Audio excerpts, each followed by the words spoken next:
নমস্কার, মল্লিকা অ্যান্ড অনুষ্কা ব্লগে সবাইকে স্বাগত জানাই। তো দেখো, সকালে কটা রুটি বানিয়ে নিয়েছি আর অল্প কটা ভাত রান্না করে নিয়েছি। আর তোমরা দেখেছো কালকে যে রাতে হাঁস এনেছিলো দুটো, সেই হাঁস কাটতে গিয়ে কালকে আর ভাত তরকারি কিছুই খাওয়া হয়নি। তো ওই ভাত তরকারিটা রেখে দিয়েছি, মানে তরকারিটা গরম করে নিয়েছি আর ভাতটা রেখে দিয়েছি। পরে আমি ভাত আর রুটি করে নিয়েছি আলাদা, অল্প কটাই ভাত করেছিলাম যেহেতু রাতে। তো চলো, তোমাদেরকে তো আর ওই সকালের ভাত তরকারি দেখানোর পরে আর ভিডিওই করা হয়নি। তারপরে এই যে অনুষ্কা বলল, মা একটু সুজি বানিয়ে দাও। তো যেহেতু ঘরে অনেকটাই দুধ আছে, এই জন্য আমি বললাম তাহলে সুজি আর চিনি নিয়ে আমি তোকে সুজি বানিয়ে দিচ্ছি দুধ দিয়ে। তো সুজি কিনে নিয়ে এসেই তো ওকে বানিয়ে দেবো। ওখানে সুজি ও নিয়ে এসছে দোকান থেকে, সুজি চিনি। তো আমাকে বললো যে মা একটু বানিয়ে দাও, দুধ আছে অনেকটাই ঘরে।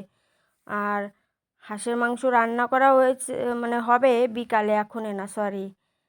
তো সকালে তো মাছের তরকারি খাওয়া হলো, তরকারি ভাত।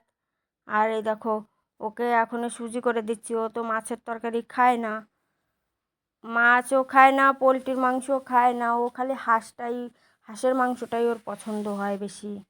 তো এখানে দেখো একটু মানে সাদা তেল দিয়ে সুজিটাকে সুন্দর করে ভেজে নিচ্ছি ভালো করে, তাহলে দুধ দিলে পারে না ওই সুজিটা আর দলা হয়ে যাবে না। তো আমি এই জন্য একটু তেল বেশি করে দিয়ে সুজিটা ভেজে নিই, ভেজে তারপরে দুধ দেবো। আর খালি দুধই দেবো, এর ভিতরে কোনো জল দেবো না। তো দেখো এই যে দুধটা দিয়ে দিচ্ছি এখনে।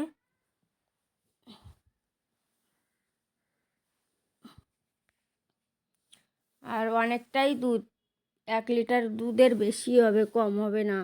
কেননা পরের দিন যে দুধটা এনেছে, ওই দুধটা না 1 লিটার, মানে 1 লিটারের কাছাকাছি প্রায়। আর আধা লিটার করে তো আমাদের রোজ আনে। তো এই দিন পুরো বিনা মাপ করে দিয়েছে, কেননা অনেকটাই দুধ হয়েছিল, এই জন্যই একটু বেশি করে দিয়ে দিয়েছে। যাদের বাড়ির থেকে দুধ আনি, মাঝে মাঝেই দেয় ওরকম করে। অনেকটা দুধ হলে পরে সেই দিন একটু বেশি করেই দেয়, বলে তোমরা আজকে একটু বেশি করে খাও। আর এই জন্য মানে কালকে দিয়ে দিয়েছে দুধটা বেশি করেই। তো যাই হোক, ভালোই হলো। অনুষ্কাকে এই যে সুজি দিয়ে বানিয়ে দিলাম দুধটা। আর সব শেষে এখন চিনি দিয়ে দেবো। তো চিনিটা একটু বেশি পরিমাণে হয়ে গেছে আর দুধটাও বেশি পরিমাণ হয়ে গেছে। তো অনুষ্কা খেতে গিয়ে বলে যে মা দুধ বেশি হয়ে গেছে, এত দুধ ভালো লাগছে না। তা আমি বললাম যে দুধটা বেশি না হলে খাবি কি করে, দুধ যত বেশি হবে ততই তো খেতে ভালো লাগে। বললো অত দুধটাও বেশি ভালো লাগছে না আমার কাছে, একটু কম দুধ হলে আর একটু ভালো লাগতো। তা আমি বললাম বোকার মতন কথা বলিস কেন সব সময়। তো যাই হোক, তবুও খেয়েছে একটু, মানে খিদে লেগে গেছে এই জন্য খেয়েছে। আর একটু মানে নরম করেই বানিয়ে দিয়েছি, শক্ত করে বানালে না ও খেতে পারে না। একটু নরম নরম করে রান্না করে দিলে তবুও খেতে পারে ও। তো দেখো ওই নাড়াচ্ছে এখনে। আর মানে অনেকটা উঁচু তো ওইখানে, তো উপরে বসে তারপরে ও নাড়াচাড়া করছে, দেখো তোমাদের দেখাচ্ছি। তো এদিকে আমি দুপুরের সব কাজই সেরে নিয়েছি, খালি ঘরটা মুছিনি। দেখো কোথায় বসে নাড়াচ্ছে, ওই সাইডে অনেকটাই জায়গা আছে, জায়গাতে বসে তারপরে নাড়াচাড়া করছে। যেখানেই আমি যে কাজ যাব, পারুক আর না পারুক, ওকে চাই। তো দেখো এই যে খেতে গিয়ে কি বলে শোনো ওর মুখ থেকেই। ও তোমাদের তো ভয়েস ওভার দিতে পারছি না।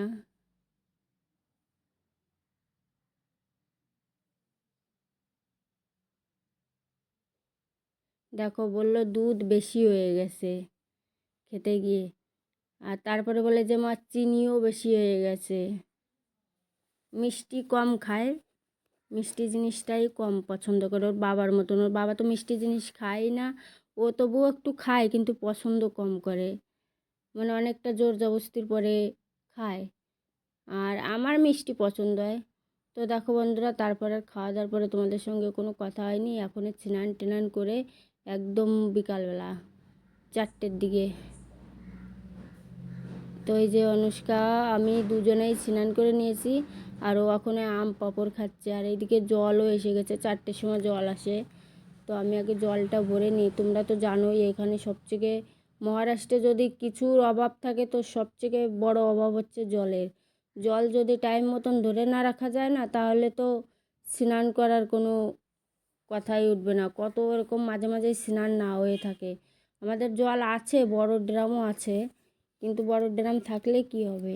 আর তার আগে দেখো আমি মানে সুজি খেয়ে বানিয়ে খেয়ে তারপরে ঘর মুছে জামা কাপড় ধুয়ে তারপরে আমি স্নান করে উঠেছিলাম। তো জামা কাপড়টা তোমাদের আর ধোয়া দেখাতে পারি না। আর এদিকে দেখো আমার মেয়ে আমার জন্য একটা আম পাঁপড় রেখেছে। আর এই আম পাঁপড়টা না খেতে খুব সুন্দর লাগে, টক টক মিষ্টি মিষ্টি, একটু ভালো লাগে। আর এদিকে দেখো অনুষ্কা আম পাঁপড় খেয়ে এখন যাচ্ছে খেলতে এই যে মকান মালিকদের ঘরে। স্কুল থেকে এসে খেয়ে দে, এখন না স্কুল তো নেই, আজকে রবিবার, আমার মনে নেই। আর তারপরে দেখো এই যে বিকালবেলায় যে হাঁস এনেছিল যে কালকে, সে হাঁসের মাংসটা তো কালকে রান্না হয়নি, আজকে রান্না হবে। তো এইদিকে দেখো আমি জিরে আর মশলাটা রেডি করে নিয়েছি, এখন মিক্সচারে দিয়ে বাটবো। ধনেটা শুধু পাউডার এনেছি। আর এই যে মাংসটা আমি এদিকে ধুয়ে রেডি করে রেখেছি। আরও অনেকটাই মাংস আছে ফ্রিজে, তো আরও দু বেলা 3 বেলা হয়ে যাবে। আর এদিকে দেখো মিক্সচারে আমি মশলাটা বেটে নিচ্ছি, কেননা আমার তো ওই শিল নোড়া নেই, মিক্সচারেই ভরসা।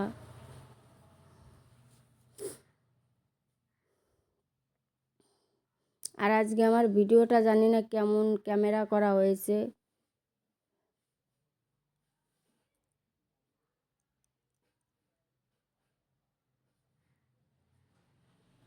মশলাটা বাটা হয়ে গেছে, এদিকে দেখো খুব সুন্দর করে বেটে নিয়েছি। আর পেঁয়াজটা মানে কুচিয়ে নিয়েছি, কড়াইটাও বসিয়ে দিয়েছি। তো আগে আলুটা ভেজে নিয়েছি, তোমাদের দেখানো হয়নি, আমি ক্যামেরা করতেই ভুলে গেছিলাম।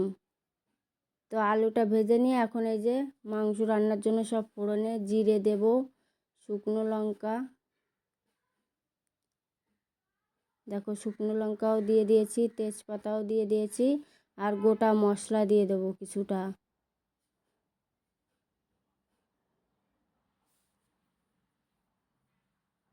এইগুলো একটু ভাজা হলে তারপরে পেঁয়াজ দিয়ে দেবো ওখানে।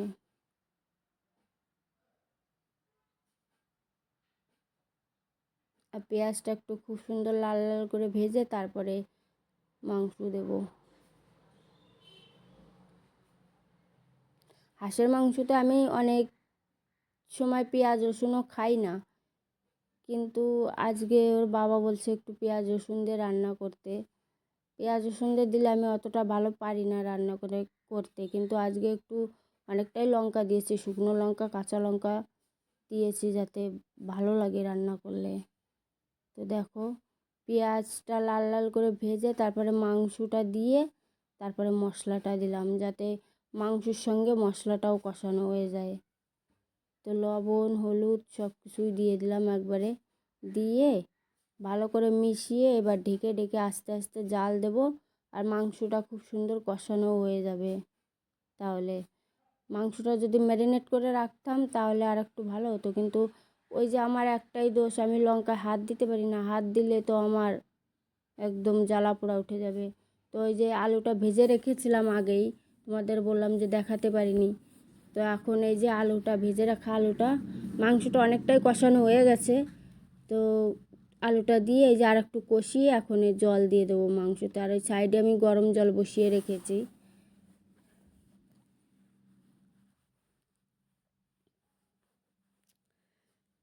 সাইডে দেখো গামলায় করে গরম জল দিয়ে রেখেছি, এখন এই গরম জলটাই দেব মাংসতে। হাঁসের মাংসতে একটু গরম জল দিলে ভালো হয়, তো গরম জলটা করে রাখলাম, ওটাই এখন দিচ্ছি।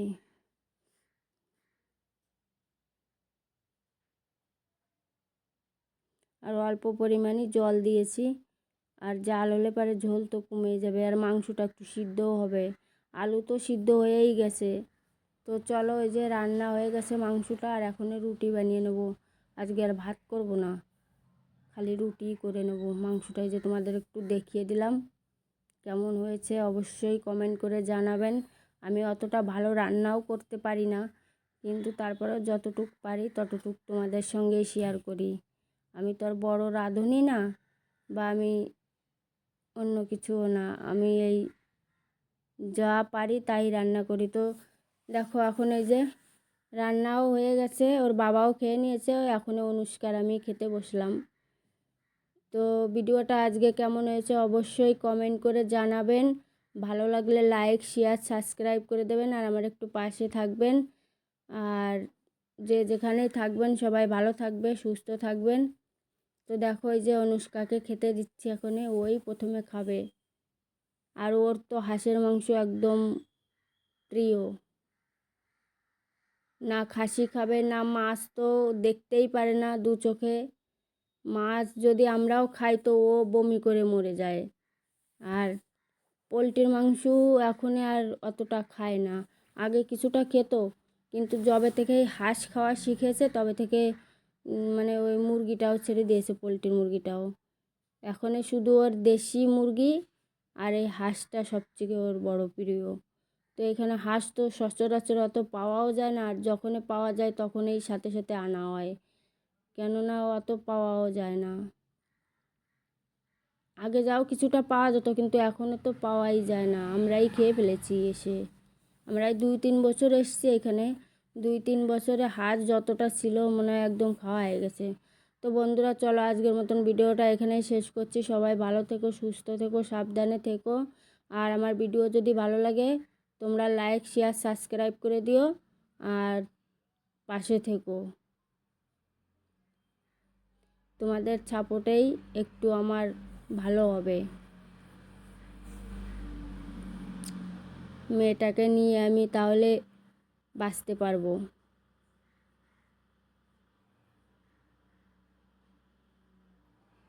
তো চলো আজকের মতন সবাই টাটা বাই বাই।